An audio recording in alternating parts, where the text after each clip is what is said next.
नमस्कार दोस्तों, very good morning. बहुत बहुत स्वागत है आपका आज की ताजा खबर में। आज है फ्राइडे। कल मार्केट्स बंद थे, तो चलिए शुरू करते हैं आज की न्यूज, जहां पर हम कवर करेंगे ना सिर्फ कल की न्यूज बल्कि परसों की कुछ इंपॉर्टेंट न्यूज जो है वो भी इस वीडियो में कवर होंगी। तो शुरू करते हैं हम ग्लोबल इकोनॉमी के साथ, जहां पर सबसे पहली न्यूज है about the US inflation rates. तो परसों यानी बुधवार को यूएस मार्केट्स ने, यूएस के डेटा स्टैटिस्टिक्स ब्यूरो ने जारी किए उनके इन्फ्लेशन के numbers for the month of July, and inflation drop हो चुका है टू 2.9%। ये एक बहुत इंकरेजिंग न्यूज रही यूएस मार्केट्स के लिए, क्योंकि अगर इन्फ्लेशन रेट्स कम होते हुए दिख रहे हैं ग्रेजुअली, तो एक सॉफ्ट लैंडिंग की तरफ यूएस की इकोनॉमी जा सकती है। एंड एक एक तरीके से हम कह सकते हैं कि जो रेट कट की साइकिल शुरू होगी उस समय अगर इन्फ्लेशन रेट्स कंट्रोल में रहे तो वो एक किसी भी इकोनॉमी के लिए अच्छी चीज हो सकती है। तो अब तक the US economy was struggling to bring the inflation rate below 3%, लेकिन पहली बार सिंस 2021 फेडरल रिजर्व ने ये अनाउंस किया कि वो जो इन्फ्लेशन रेट्स है वो 3% के नीचे आ चुके हैं। तो जो एनुअल राइज है इन कंज्यूमर प्राइस इंडेक्स वो सिर्फ 0.1 परसेंटेज पॉइंट्स रहा बिलो जून रेट। तो जून में 3% का इन्फ्लेशन रेट दिखा था, तो वो 2.9% हो चुका है। लेकिन इंपॉर्टेंट चीज ये है कि अब वो फेडरल रिजर्व के 2% के टारगेट के पास आते जा रहा है। कोर सीपीआई जो है, which excludes volatile food and energy prices, तो वो रेट रहा 3.2% कंपेयर टू 3.3% जो जून में था। तो यहाँ पर भी थोड़ी सी गिरावट नजर आ रही है। अगर जेपी मॉर्गन की हम ओपिनियन इस पर ले, तो जो ओवरऑल उन्होंने कहा है कि डेटा बहुत एनकरेजिंग है, एंड इससे एक फर्दर कॉन्फिडेंस आ गया है कि रेट कट्स स्टार्ट हो सकते हैं as early as next month, ऐसा उन्होंने कहा है। एंड उन्होंने ये भी कहा है कि अगला जो अगस्त का जॉब रिपोर्ट रहेगा जो सितंबर में आएगा, अर्ली इन द सितंबर, वो हो सकता है कि मोस्ट इंपॉर्टेंट रिपोर्ट रहे इस ईयर में for the decision about the rate cut cycle. US के अगर हम रिटेल नंबर्स की भी बात करें, this is the news from yesterday. तो यूएस के रिटेल नंबर्स जो है वो भी काफी एनकरेजिंग दिखे, लार्जर देन एक्सपेक्टेड अमाउंट रही in the month of July. तो इससे यही दिख रहा है कि कंज्यूमर एक्टिविटी जो है यूएस की इकोनॉमी में वो भी अभी इंप्रूव होती हुई नजर आ रही है। तो इससे जो रिसेशन के फियर्स लगने लगे थे कुछ दिन पहले, वो थोड़े से शांत हो गए हैं। इसी के चलते कल यूएस मार्केट्स जो थे वो ओपनिंग में काफी अच्छे से ऊपर रहे थे, क्योंकि ओवरऑल इकोनॉमी के जो फियर्स है वो थोड़े से कम हो गए हैं। ऑन एन एनुअल बेसिस जो रिटेल के सेल्स है वो इंप्रूव हुए हैं बाय 2.7%, जबकि जून में ये जो फिगर था वो 2% का था। तो दोनों चीजें अच्छी हुई है। रिटेल सेल्स के जो नंबर्स है वो भी इंप्रूव हुए हैं इस डेटा में, एंड इन्फ्लेशन के नंबर्स में थोड़े से कूल डाउन हुए हैं। दोनों ही चीजें ओवरऑल यूएस इकोनॉमी के लिए अच्छी न्यूज रही हैं। अगली न्यूज है अबाउट चाइना। तो चाइना की जो इकोनॉमिक रिकवरी है वो अभी भी it is failing to pick up, यानी अभी भी इकोनॉमिक रिकवरी अच्छे से होती हुई नजर नहीं आ रही है। ये फिफ्थ क्वार्टर है जहां पर जो इकोनॉमी है वो अब तक पिकअप नहीं हुई है। This is the worst stretch for the Chinese economy in 5 quarters. And overall अगर हम देखें तो कंज्यूमर स्पेंडिंग अभी भी नहीं बढ़ रहा है, वो सबसे बड़ी दिक्कत चाइना की इकोनॉमी के लिए करंटली है। Industrial output, industrial activity and industrial investment दोनों ही ठीक ठाक हैं, लेकिन कंज्यूमर एक्टिविटी पिकअप नहीं हो रही। इंडस्ट्रियल आउटपुट 5.1% से बढ़ गया फ्रॉम अ ईयर अगो, जो नेशनल स्टैटिस्टिक्स ब्यूरो ने मेंशन किया। जून में ये फिगर 5.3% थी, एंड मीडियन फोरकास्ट 5.2% के आसपास का था, लेकिन उससे भी कम इंडस्ट्रियल आउटपुट रहा। ओवरऑल इकोनॉमी स्टेबल है ऐसा कह सकते हैं, that is what NBS has said in a statement. And अभी भी इंक्रीजिंगली जो नेगेटिव इम्पैक्ट है वो external environment and domestic demand insufficient होने की वजह से ही ज्यादा है। एंड जो लेटेस्ट स्नैपशॉट आया है उससे यही दिख रहा है कि जो रिसेंट गवर्नमेंट के एफर्ट्स रहे हैं कि कंजम्पशन बूस्ट हो सके, वो कुछ खास फर्क नहीं ला रहे हैं उनकी इकोनॉमी में। एंड इससे अभी भी चाइना का जो इम्बैलेंस है वो अब तक रेक्टिफाई नहीं हुआ है। तो ऐसे एब्सेंस ऑफ मीनिंगफुल रिकवरी वाली सिचुएशन है जहां पर जो रिकवरी जितनी होनी चाहिए उतनी हो नहीं रही है। तो ऐसे में हो सकता है कि चाइना की जो सेंट्रल बैंक है उनको और एडिशनल स्टिम्युलस देना पड़े। ऑलरेडी काफी स्टिम्युलस उनकी जो सेंट्रल बैंक है वो दे चुकी है, लेकिन क्लियरली अभी भी कंज्यूमर स्पेंडिंग बढ़ नहीं रही है। ऑब्वियसली इसके पीछे सबसे बड़ा प्रॉब्लम यही है कि उनका प्रॉपर्टी मार्केट जो है, रियल एस्टेट मार्केट है, वो बहुत ज्यादा स्ट्रगल कर रहा है, and that contributes a very significant percentage to their GDP. तो ये देखना होगा कि जो सेंट्रल बैंक है चाइना की वो और क्या एफर्ट्स लेंगी जिससे कि जो कंज्यूमर स्पेंडिंग है वो और बूस्ट हो सके एंड चाइना की रिकवरी जो है वो थोड़ी और बेटर हो सके। इंडियन इकोनॉमी की बात करते हैं जहां पर सबसे पहली न्यूज जो हम यहाँ पर कवर करेंगे that is about the mining companies. तो माइनिंग कंपनीज से रिलेटेड एक बहुत ही इंपॉर्टेंट सर्क्यूलर परसों जारी किया बाय द सुप्रीम कोर्ट। तो माइनिंग कंपनीज के लिए एक बहुत एक तरीके से बुरी खबर कह सकते हैं बिकॉज सुप्रीम कोर्ट ने अलाउ कर दिया है स्टेट गवर्नमेंट्स को to recover dues from mining companies retrospectively. यानी जो ड्यूज 2005 से सो एज पर चेंज इन लॉ अब माइनिंग कंपनीज को एक्स्ट्रा टैक्सेस इंपोज हुए हैं उन पर।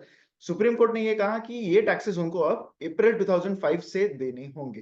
तो ये एक बहुत बड़ा डेंट है माइनिंग कंपनीज के फाइनेंशियल्स पर एंड इसी के चलते सारे जो माइनिंग रिलेटेड एक्टिविटीज के जो कंपनीज है वो डाउन रहे थे परसों वेडनेसडे के मार्केट में। जो तो ये जो विंडफॉल है जो इन स्टेट्स को होगा ऑब्वियसली ये माइनिंग कंपनीज के लिए बहुत बड़ा सेटबैक है। एक कॉन्स्टिट्यूशनल बेंच था जिन्होंने ये डिसाइड किया कि basically this was a union governments plea कि माइनिंग कंपनीज को ये जो टैक्सेस है वो रेट्रोस्पेक्टिवली ना देने पड़े, लेकिन सुप्रीम कोर्ट ने रूलिंग स्टेट गवर्नमेंट के फेवर में यहाँ पर दे दी है एंड उन्होंने कहा है कि ये सारी टैक्सेस जो है वो इनको रेट्रोस्पेक्टिवली भरने होंगे। जो इंडस्ट्री एक्सपर्ट्स है उन्होंने ये इंडिकेट किया था कि सुप्रीम कोर्ट का जो रूलिंग है ये अगर रेट्रोस्पेक्टिवली अप्लाई हो गया तो that could be challenging for some companies, क्योंकि ये लाइबिलिटी अल्टीमेटली यूजर्स को पास ऑन करनी होगी, एंड यूजर्स को पास ऑन करनी होगी एंड कुछ ऐसे इंस्टेंसेस है जहां पर स्टेट टैक्सेस जो है they can actually exceed the net worth of companies. तो ऐसे में बहुत सारे माइनिंग कंपनीज पर बैंक्रप्सी का भी खतरा अभी मंडराने लग सकता है। इंडस्ट्री एग्जीक्यूटिव्स जो है उनका ये कहना है कि ये पूरी माइनिंग इंडस्ट्री को लगभग 1.5 लाख करोड़ टू 2 लाख करोड़ कॉस्ट कर सकता है। यहाँ तक कि पीएसयू कंपनीज यानी खुद गवर्नमेंट की कंपनीज को ही लगभग 70,000 करोड़ का hit because of this ruling आगे हो सकता है। ऐसा ऑर्डर कर दिया गया है बाय सुप्रीम कोर्ट कि ये माइनिंग कंपनीज को ये सारे पेमेंट्स अगले 12 इयर्स में करने होंगे। सो 2005 से लेकर अब तक जो भी टैक्सेस यहाँ पर ड्यू है वो ओवर द नेक्स्ट 12 इयर्स यहाँ पर पे करने होंगे। जो स्टेट्स मेनली बेनिफिशियरीज है इनकी that include states like Jharkhand, Orissa, Chhattisgarh, Rajasthan.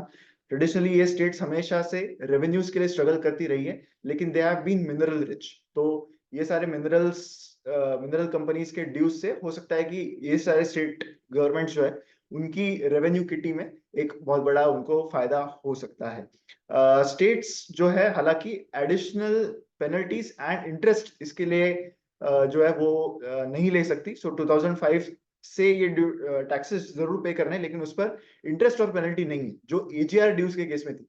अगर आपको याद होगा टेलीकॉम के केस में जो एजीआर ड्यूज थे तो उस केस में रेट्रोस्पेक्टिवली वो भी हुआ था लेकिन वहां पर पेनल्टीज एंड इंटरेस्ट चार्जेस भी सारे जो टेलीकॉम कंपनीज है उनको पे करने पड़े।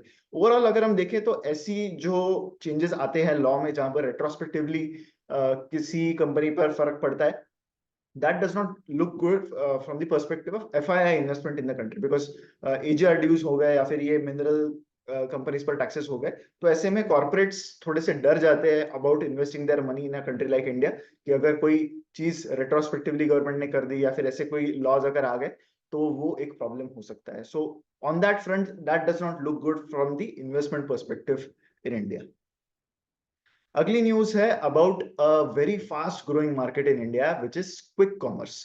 तो क्विक कॉमर्स में कंपटीशन अब और इंटेंसिफाई होने जा रही है because Ola is now trying to enter this market जहां पर already Blinkit, Swiggy, Instamart, Zepto and very recently launched Flipkart Minute का भी they already have a part in this market। तो ओला जो है वो इस बूम पर कैश इन करने की कोशिश कर रहा है। $5 बिलियन का क्विक कॉमर्स मार्केट करंटली है and it is growing very fast and जो करंट प्लेयर्स है they are trying to gain the market share जैसे ब्लिंकिट है, स्विगी, इंस्टामार्ट है, जेप्टो है। ब्लिंकिट की अगर हम बात करें तो वो जोमेटो की ग्रोथ में बहुत बड़ा हिस्सा ब्लिंकिट का रहा है। In fact brokerages are even saying कि जोमेटो में more than majority of the जो मार्केट कैप है या फिर वैल्यूएशन है that is attributable to Blinkit. तो ब्लिंकिट के बाद ही जेप्टो की अगर हम बात करें तो Zepto is also growing at a very blistering pace. In fact उन्होंने within a span of 50 to 60 days almost $1 billion के पैसे रेज कर दिया। तो दैट शोज कि कैसे investors have the confidence in this space कि quick commerce is growing really well. तो players like Blinkit, Swiggy, Instamart या फिर Zepto, they are mainly employing humans to operate in dark stores. लेकिन ओला का ये कहना है कि उनका जो प्लान है वो ये है कि वो रोबोट्स डिप्लॉय कर सके ये सारी चीजों के लिए। कैसे ये सारी चीजें मटेरियलाइज होंगी वो आगे हमें देखना होगा। But from what I have read about quick commerce so far, I think कि वो इतना इजी मार्केट नहीं है क्रैक करने के लिए, बिकॉज आपको टेक्नोलॉजी फ्रंट पे भी बहुत सारी चीजें चाहिए, आपको बहुत सारा डेटा चाहिए to work on a lot of things, and obviously dark stores को ऑपरेट करना and doing all this quick delivery, it's not a very easy business to get in. Ola ने इससे पहले ये सारी चीजें ट्राई की है, उन्होंने इससे पहले फूड डिलीवरी की भी कोशिश की थी, लेकिन that was unsuccessful earlier. But Ola is trying to go into a lot of markets right now. IPO भी हाल ही में उन्होंने किया है of their two wheeler business, so they are trying to enter a lot of markets, so it will be important to see कि कैसे वो ये एग्जीक्यूट करेंगे। It's not a, like I said, it's not a very easy market to crack. अब चलते हैं कुछ stock wise news की ओर, जहां पर सबसे पहली न्यूज है अबाउट द आईपीओ मार्केट्स। तो आईपीओ में real estate developer Kalpataru has filed draft papers with the SEBI. It's a very well known real estate developer in specially in the Mumbai region. लगभग 1600 crore raise करने हैं उन्हें through this IPO. Obviously currently market liquidity इतनी अच्छी है कि a lot of people, a lot of companies are looking to do IPOs. तो जो IPO है as per the draft that they have filed with the SEBI, this is only fresh issue. तो यहाँ पर कोई भी ऑफर फॉर सेल नहीं है, entire component is suppose to be fresh issue, यानी ये सारे पैसे कंपनी के पास जाएंगे and they will be utilized by the company for itself. इसी के साथ उन्होंने ये भी कहा है कि अराउंड 318 करोड़ वो प्री आईपीओ प्लेसमेंट में रेस करने की कोशिश करेंगे, एंड उतनी से उनका जो इशू साइज है वो रिड्यूस हो जाएगा जब वो आईपीओ करेंगे। मेनली आईपीओ के पैसे यूज होने वाले हैं to repay the debt of the company. लगभग 1200 करोड़ का डेट कंपनी पर करंटली है, तो वो मेन ऑब्जेक्टिव है उनके पब्लिक इशू का, एंड कुछ पैसा जो है वो जनरल कॉर्पोरेट पर्पसेस के लिए यूज होगा। नंबर्स की अगर हम बात करें तो Kalpataru as a real estate developer you can say struggling. FY24 के नंबर्स देखें तो नेट लॉस था कंपनी का 114 करोड़ का, स्पेशली एट अ टाइम जहां पर real estate developers are actually doing quite well right now. And हालांकि ये लॉस नैरो हुआ है, 227 करोड़ का लॉस था उनका इन FY23, लेकिन still it's a negative figure as far as the profitability is concern.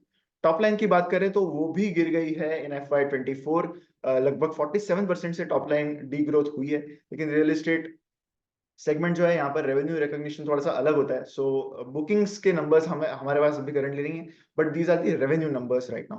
तो कल्पतरु लिस्ट होने के बाद will compete with some of the players like Oberoi Realty, Macrotech Developers, Godrej Properties, Sunteck Realty. So already काफी सारे real estate companies है which have done quite well in the last 1 year, and now Kalpataru is also looking to make an IPO. अगर मार्च 24 के numbers की बात करें तो लगभग 68% जो है, जो कंपनी के पास डेवलपेबल एरिया है ऑफ रेसिडेंशियल प्रोजेक्ट्स, वो एमएमआर रीजन यानी मुंबई मेट्रोपॉलिटन रीजन में ही है। तो प्राइमरीली मुंबई सेंट्रिक डेवलपर ही है कल्पतरु जो है वो, एंड जब ये आईपीओ करेगा तब हमें देखना होगा कि किस तरह का रिस्पॉन्स मार्केट इसके आईपीओ को देता है। आगे बात करते हैं कुछ रिजल्ट्स की। सबसे पहले हम बात करेंगे ओला इलेक्ट्रिक के Q1 रिजल्ट्स की। हाल ही में कंपनी का आईपीओ हुआ है। Q1 के नंबर्स के मुताबिक कंपनी का लॉस रहा net loss of 347 crore. Ola electric जिन्होंने पिछले ही हफ्ते में अपना जो स्टॉक मार्केट डेब्यू है एक तरीके से हम कहें तो वो किया था। Net loss like I said 347 crore रहा, लेकिन रेवेन्यू का नंबर जो है वो 30% से इंक्रीज हुआ है on a year on year basis. अगर क्वार्टरली बेसिस पर देखें तो net loss sequential quarter basis पर तो नेट लॉस थोड़ा सा कम हो गया है, क्योंकि पिछले क्वार्टर में मार्च क्वार्टर में इनका अराउंड 416 करोड़ का नेट लॉस था। तो ये क्वार्टर कंपनी के लिए हाईएस्ट एवर क्वार्टरली रेवेन्यू रहा। वॉल्यूम्स में अगर इसको देखें तो 1,25,198 यूनिट्स कंपनी ने बेचे in this quarter, as against 70,000 units जो Q1 ऑफ FY24 में बेचे थे। करंटली एक हाई ग्रोथ फेज में है company, and obviously low base का भी फायदा कंपनी के नंबर्स को यहाँ पर होता है। एबिटा लॉस रहा इस क्वार्टर में भी, एंड 205 करोड़ का एबिटा लॉस रहा। कंपनी के मैनेजमेंट ने ये कहा है कि वो अपना पोर्टफोलियो ऑफ मोटरसाइकिल्स पर भी एक्सपांड करने वाले हैं, which forms 65% of the overall two wheeler market. तो अब तक उन्होंने स्कूटीज में किया था, लेकिन now they will also go to motorcycles, and इसीलिए उन्होंने रिसेंटली ही एक मोटरसाइकिल का भी लॉन्च अनाउंस किया था। अगली news is about Apollo hospitals. Apollo hospitals ने हाल ही में अपना रिजल्ट डिक्लेयर किया। तो रिजल्ट के बाद जो कॉन्फ्रेंस कॉल था अर्निंग्स कॉल, उसमें कंपनी की मैनेजमेंट ने कहा है कि दे आर सीइंग कि उनकी जो हेल्थ केयर बिजनेस है यानी हॉस्पिटल बिजनेस है उसमें 100 बेसिस पॉइंट्स यानी 1% से मार्जिन एक्सपांशन हो सकता है ओवर द नेक्स्ट 4 क्वार्टर्स। ये इसलिए नोटेबल है क्योंकि बाकी कोई हॉस्पिटल कंपनी अपने बिजनेस में मार्जिन एक्सपांशन की बात करंटली नहीं कर रहा। जो उनकी एमडी है उन्होंने कहा है कि मार्जिन एक्सपांशन जो है वो मेनली इससे ड्रिवन होगा कि पेयर मिक्स बेटर होगा, यानी इंश्योरेंस वर्सेस कैश पेमेंट का पेयर मिक्स बेटर होगा, इंक्रीज कंट्रीब्यूशन इंटरनेशनल पेशेंट्स से भी आएगा एंड सर्जिकल रेवेन्यू बढ़ेगा। सर्जिकल रेवेन्यू पर बहुत ज्यादा आरपॉप यानी एवरेज रेवेन्यू पर ऑपरेटिंग बेड डिपेंड करता है इन दी हॉस्पिटल बिजनेस एंड वो थोड़ा सा सबड्यूड रहा है अपोलो हॉस्पिटल्स के लिए recently. Currently EBITDA margin around 23.57% का रहा उनका इन Q1 which is largely flat on a year on year basis. Management ने यही कहा कि मेनली फ्लैट होने का रीजन यही है कि सर्जिकल केसेस कम रहे। 54% revenue in the health care business यानी हॉस्पिटल बिजनेस कंपनी को सर्जिकल रेवेन्यू से आया जो लोअर है compare to previous quarter. And meanwhile management का ये भी प्लान है कि वो एक्सपांड करना चाहते हैं अपना हॉस्पिटल का presence to 4 new locations which includes Gurgaon, Hyderabad, Kolkata and Pune. And इस पर उनका प्रोग्रेस जो है वो अभी भी काफी अच्छा है ऐसा उनका यहाँ पर कहना है। एडिशनली उनकी एमडी ने ये भी कहा है कि उनको कॉन्फिडेंस है कि उनकी जो डिजिटल फार्मेसी का बिजनेस है अपोलो 24/7 तो वो जो है that will break even over the next 6-7 quarters. एक और रिजल्ट को हम कवर कर लेते हैं अब। हिंदुस्तान एरोनॉटिक्स लिमिटेड का Q1 रिजल्ट आया। Net profit has jumped by 77% to 1437 crore. इतना बड़ा जंप क्यों है हम आगे समझते हैं, क्योंकि रेवेन्यू का ग्रोथ सिर्फ 11% रहा है। तो ऐसे में हम सोचते हैं कि शायद मार्जिन एक्सपांशन होगा अगर नेट प्रॉफिट इतना ज्यादा बढ़ा है, but the reason is something else. Other income जो है दैट इज वन की रीजन जिससे पैट इतना इंक्रीज हो गया है। अदर इनकम ऑलमोस्ट 738 करोड़ का रहा कंपनी का ड्यूरिंग दिस क्वार्टर। इसके साथ ही एक टैक्स रिफंड भी कंपनी को मिला है ड्यूरिंग दिस क्वार्टर। तो ये दो एक्सेप्शनल चीजों की वजह से मेनली उनका नेट प्रॉफिट बढ़ा है, whereas revenue growth is around 11%। तो रेवेन्यू ग्रोथ के बाद इस क्वार्टर का रेवेन्यू कंपनी का अराउंड 4300 करोड़ हो गया है। एंड अगर कुछ की इंपॉर्टेंट चीजों की बात करें रिलेटेड टू द कंपनी, तो अप्रैल में कंपनी को एक बड़ी ऑर्डर मिली थी from the ministry of defence to produce 97 light combat aircraft Tejas for the Indian air force, तो which will cost around 67,000 crore. तो ओवरऑल ऑर्डर बुक काफी ठीक ठाक लग रही है कंपनी की करंटली, बट नंबर्स को समझते हुए हमें ये चीजें ध्यान में रखनी है कि क्या क्या चीजों ने उस पर कंट्रीब्यूट किया है। रिसेंटली कंपनी को न्यू मैन्युफैक्चरिंग कॉन्ट्रैक्ट्स की भी ऑर्डर मिली थी अराउंड 19,000 करोड़ की, and repairs and overall contracts भी मिले थे अराउंड 16,000 करोड़ के during the fiscal year FY24। सो इसी के साथ हमारी न्यूज आज के लिए खत्म हो जाती है। अब बढ़ते हैं हमारे फाइनल सेक्शन पर, that is the believe it और नॉट सेक्शन। तो रिसेंटली आपने शायद न्यूज में देखा होगा कि बर्कशायर हैथवे ने एप्पल के काफी सारे शेयर्स बेचे। तो इसके बाद बर्कशायर हैथवे का जो कैश है, जो ड्राई पाउडर जिसे कहते हैं, तो वो कितना ज्यादा बढ़ गया है, अगेन उसके भी फिगर सामने आने लगे। तो पहले ही ऑलरेडी काफी बड़ा कैश पाइल था बर्कशायर हैथवे के पास, but currently they are sitting on $277 billion of cash, यानी इतने पैसे करंटली है उनके पास इन्वेस्ट करने के लिए। They are not finding avenues to invest this money right now. $277 billion of cash कितना होता है? अगर हम इसको इंडियन कंटेक्स्ट में देखें तो then this is around 24 lakh crore rupees. इतनी किसी भी इंडियन कंपनी की मार्केट कैप भी नहीं।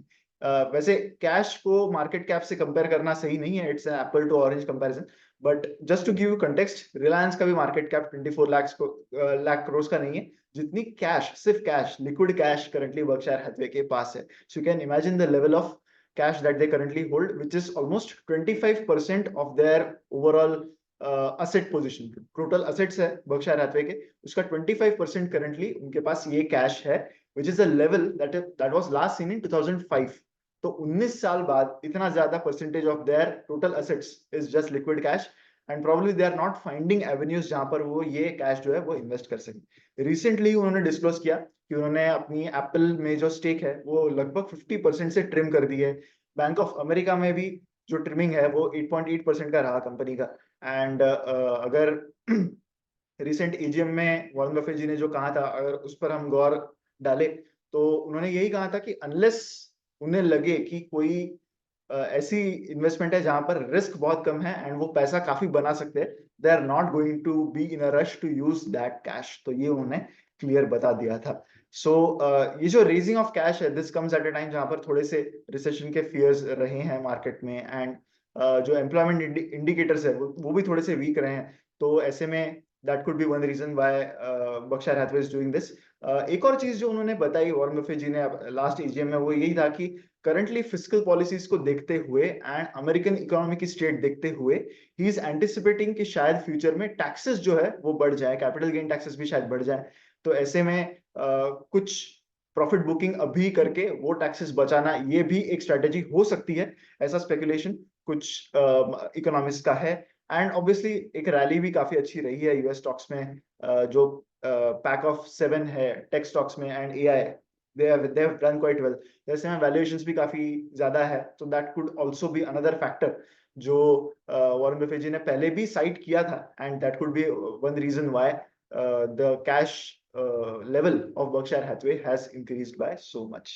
So that concludes our episode, this video today on आज की ताजा खबर। मैं आशा करता हूँ कि वीडियो आपको अच्छा लगा होगा।